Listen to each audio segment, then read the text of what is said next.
right now because I'm flooded with this thing. And when I walked in here and God began to talk to me, and at the same time, you got to let God talk to you. Because if you don't allow him to talk to you, your situation and your condition and this earthly realm and the things that's going on your job and things that's going on in your marriage and the things that is going on in your finances and the things that are going on with people that you associate with will overtake you if God doesn't speak to you. But see, you got to do like Paul, that I long for your, I'm sorry, put them feet under there. I long for your presence. I long to know where you are, that I may come and bask and bathe in your presence. See, it's one thing to be in the church, but it's another thing to be in the church in his presence. A lot of people can be in church, but I'm not in his church.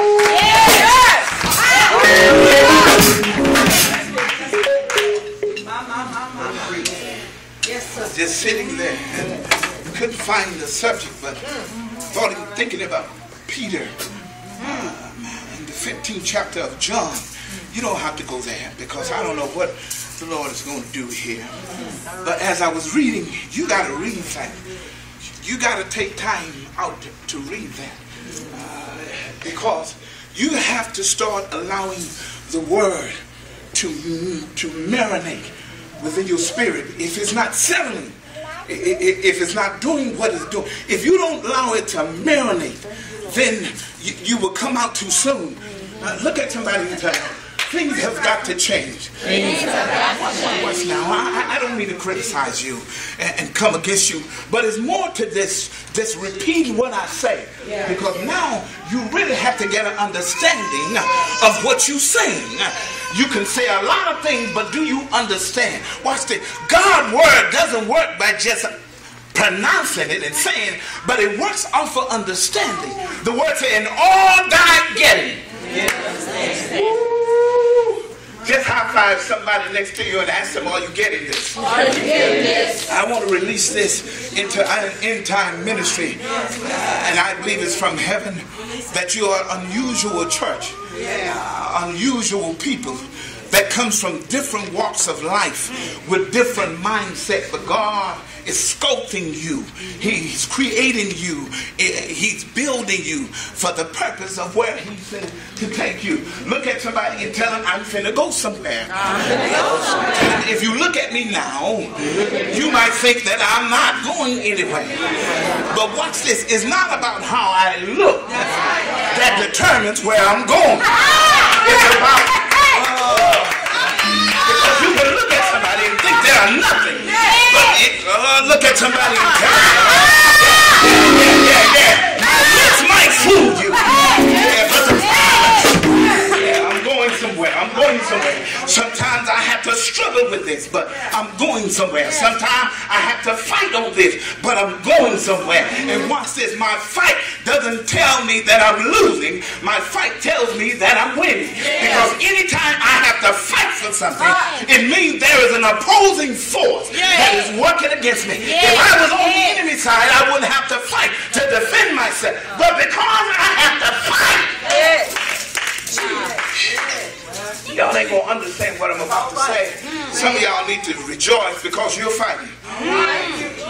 If you weren't fighting, it means that you have already surrendered. But look at somebody next to you and tell them, I'm not surrendering. Tell them, I'm not giving up. Right now, I just don't know where to go. I got it in mind, but I don't know where to go with this thing. It's in my bones now. It's in my spirit now. There is a transferring. There is a heavenly connection that has tapped into my spirit now. And see, one thing I found out is that when things happen and I start looking at what was going on around what was here, and the air condition in the front went out, and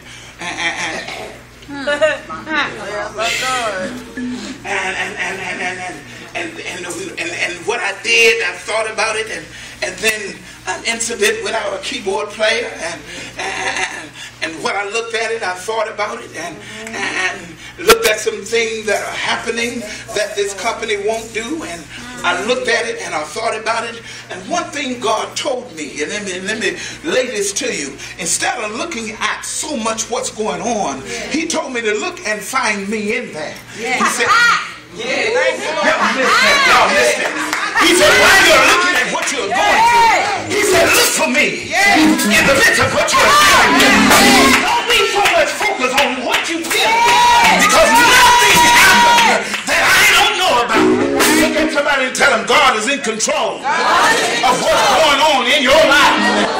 Every situation He has it under control.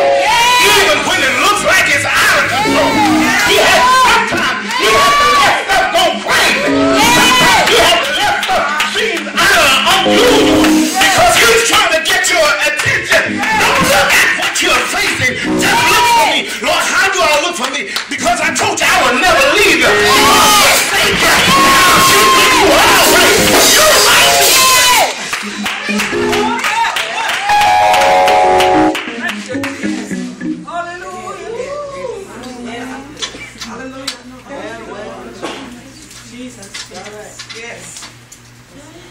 Lord said that you might have a right to complain, but it's when you don't complain. You might have a legitimate beef, but it's when you don't. And I start looking at things. Now watch this. Y'all got to get this. I'm really getting off of where I'm going. Y'all got to get this. When I came in, and I was concerned about the comfort of the peoples and the AC unit, and I just started opening doors and setting fans, and Chris' dad told me that he wouldn't be in because of something happened. And I'm saying what? Somebody said, well, have Sister Stat made it yet? Oh, I said, not yet. I said, but when she get here, we're just going to go into some praise and worship. And watch this. Sometimes, but when I look at this, and the Bible says, despite not small beginning, because when I get where He's taken us, let me say this, when we get where He's taken us, we're going to look back on this and start thanking Him for the time that when we didn't have. But watch this, because now you got to understand, you got to be grateful for what you don't have, and then be thankful for what you do have. Y'all listen. I don't have what I need, but I'm thankful that I have something. So see, the enemy always wants us to complain about something, but it's when you start looking at what you have compared to what others don't have. If you have to count yourself blessed, look at somebody and tell them, I'm blessed. No. Look at somebody and tell them, I'm blessed. And see, I started looking, I said, you know what? My name does not yet. Listen. I said, my name does not yet go in the lineup with Noel and Bishop Jake and Eddie Long. I said, but in heaven. I said, but if I have to look at it on a spiritual extent, that when I look at it in heaven, Jake's name is right alongside my name, and my name is right alongside every other. Because the word says that nobody is greater than each other, but we are all. But then I said to myself that if I can see it in the spiritual realm, then it can manifest in the natural realm. Look at somebody and tell them, if you can see it in the spiritual realm, then it can manifest in the natural realm.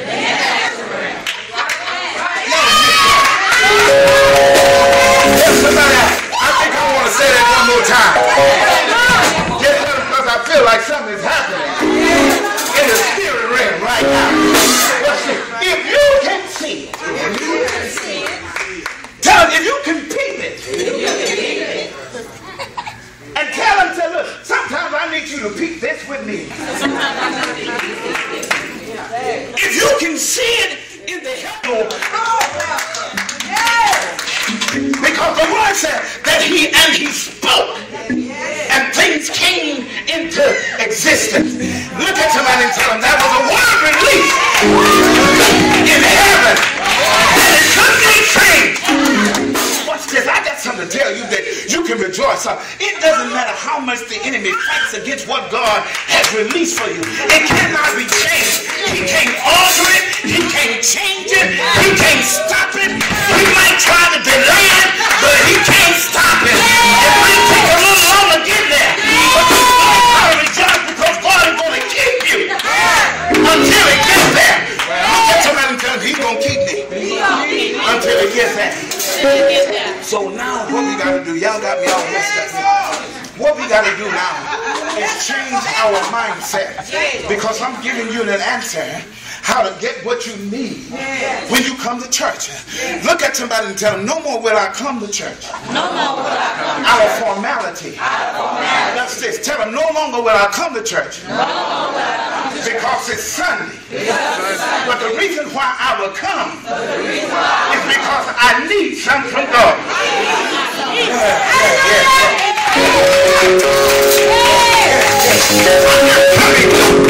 Formality or out of what I used to do, because formality limits you to what God can do.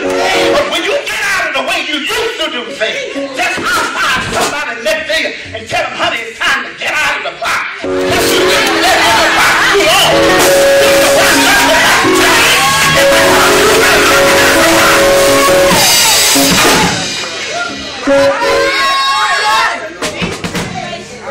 Tell them it's time to change your box.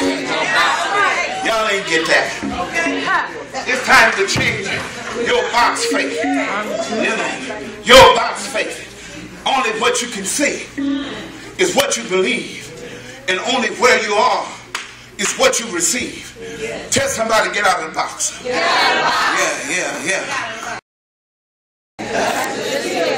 So that's a dead dog there now. So y'all can't use that anymore. And the Lord revealed that to me. And maybe he said, now, if what they said was true, then their Satan should be still in heaven. But watch this. He has access to heaven only when God allowed him. But he has no residence. That's right.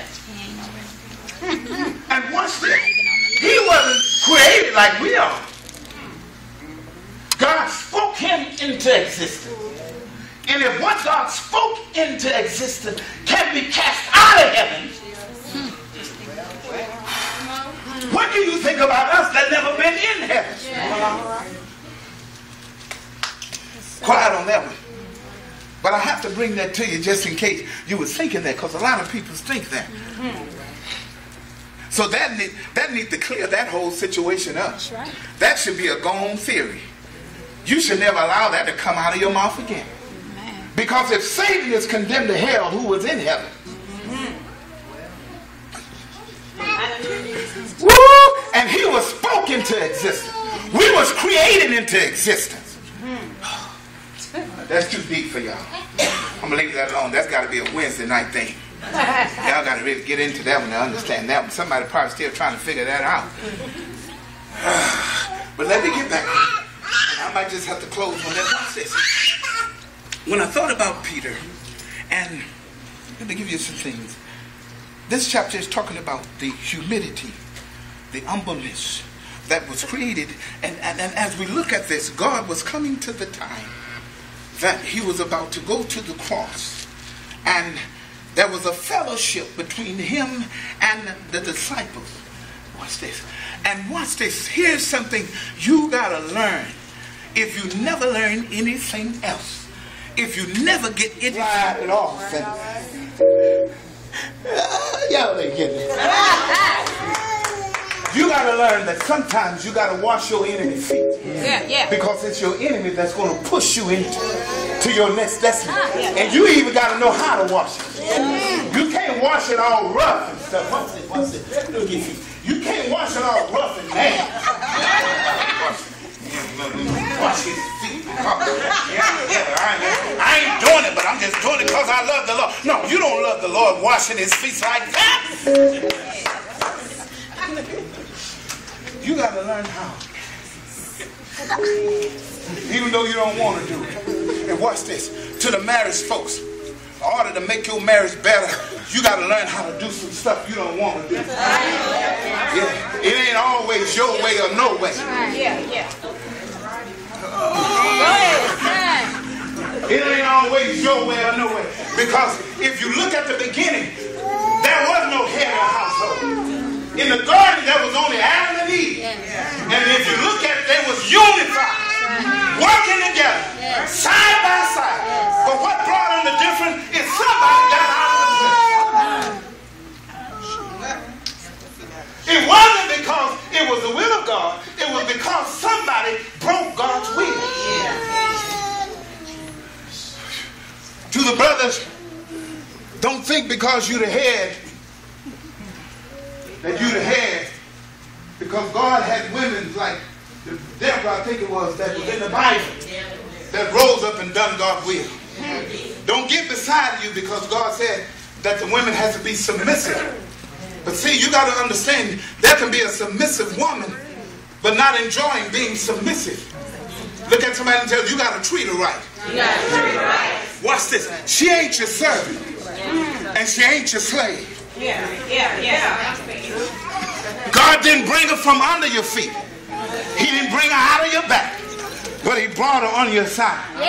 And to be honest about it, there was a lot of wives that helped y'all get out of some mess. Because if it wasn't for them,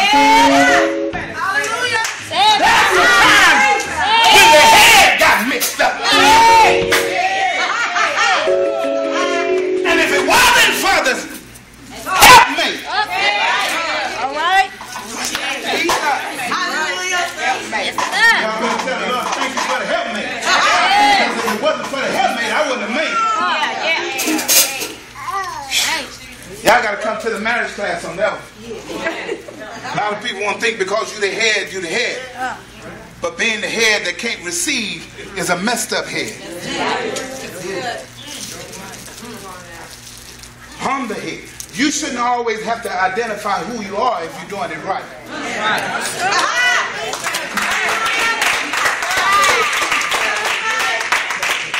You ain't got to walk through your house and say I'm the head. If you're doing it right, they're going to recognize you as the head.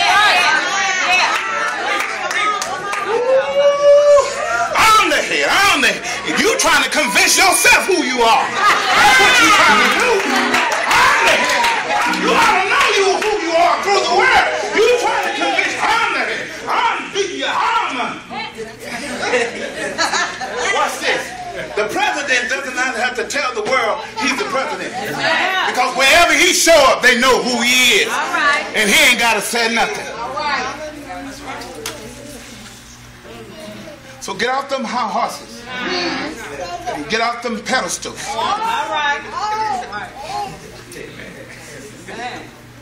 To the woman, be submissive. Because you're by yourself doesn't make you think that you. Come on down. Come on down. Oh, don't always be the last one want to get the last word in. Same way? Yeah. But when the test comes and they say, you love the Lord, man? Do you love the Lord? You really love the Lord? Yeah. And then they text, they say, well, come on to the fire first. Some out there, no, stay down there. Some out there have to drag. Kick him out. Kick that down. Kick. Oh, no, you too weak to do that. They say, give me somebody else. Right quick. Right quick. Right quick. Give me right quick.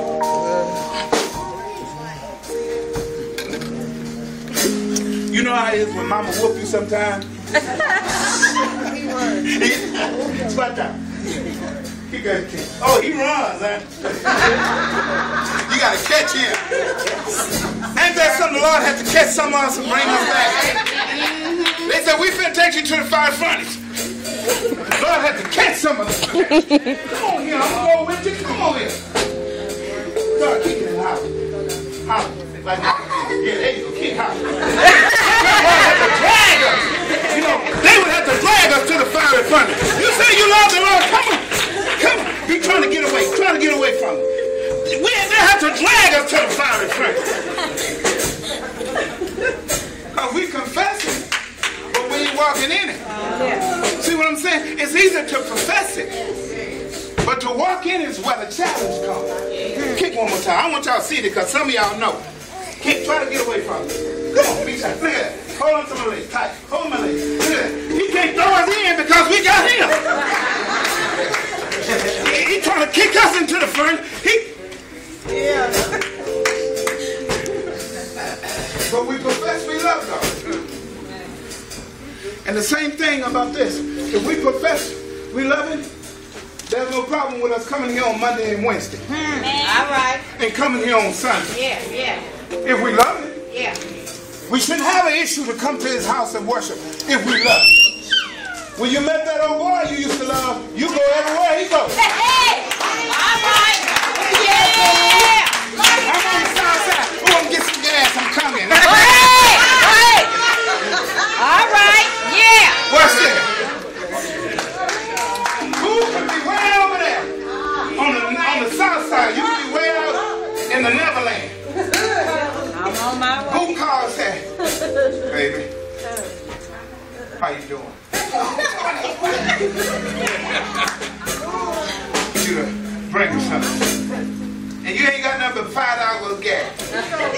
All right, I'll bring it out. I'm coming right now. Barney, where you go? You call me and say you need something.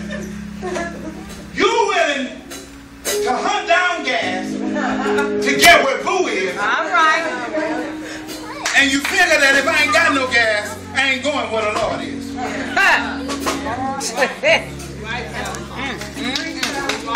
Let me say it again. You hunt down gas to get to Boo. Yeah. But when it comes to coming to church, Yeah. oh, I ain't got no gas. First, I ain't got no gas. I can't make it. See what I'm saying? Yeah. The Bible said, make no provision for the flesh. This is a growing ministry. You shouldn't hesitate sowing to this ministry because it's going to benefit you just like everybody else. You shouldn't hesitate and have to think about, should I sow or shouldn't I sow? Should be no hesitation. Should not be no hesitation. Shouldn't be no willingness to come in and do something for the ministry. Do something for God. Shouldn't be no willingness. When you love somebody, what's it? When you love somebody, brothers and sisters, you could just come in from a hard day and they said, could you bring me some water? And you know what? My wife made me soft the other day. She made me soft. And it came back to me. She said, go up and get some bread from the front and bring some bread and make some sandwiches tonight. I said, baby, I ain't said baby.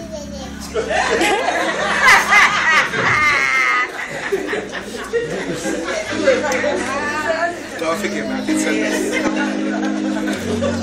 I said, I'm way back here, I don't want to go up there. You know what she said? She said, well, okay then, go out of the way for me. Yeah, I like that. Now, if I was at church, somebody asked me something, I probably would say, but this woman has been with me these many years and went through what I went through. Get something to cook for me, go to work to try to make us survive. And I want to tell her it's too far. But see, we'll learn how to do something for somebody else. All right. Men, stop running out the way to do something for another woman when you ain't doing one for the one you got. Hey! All right.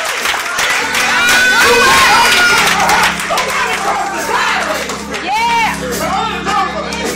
God might make you trip up. I ain't gonna say that. He might trip you up while you running across the. Yeah. Start learning how to please the one you with. If you go out of the way, that's marriage. And this is for some of y'all that want to get married. If he opened your door before you got married, make sure he's gonna open your door after you get married.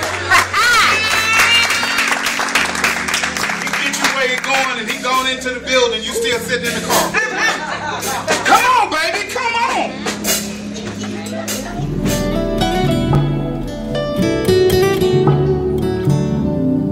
I worship and I pray.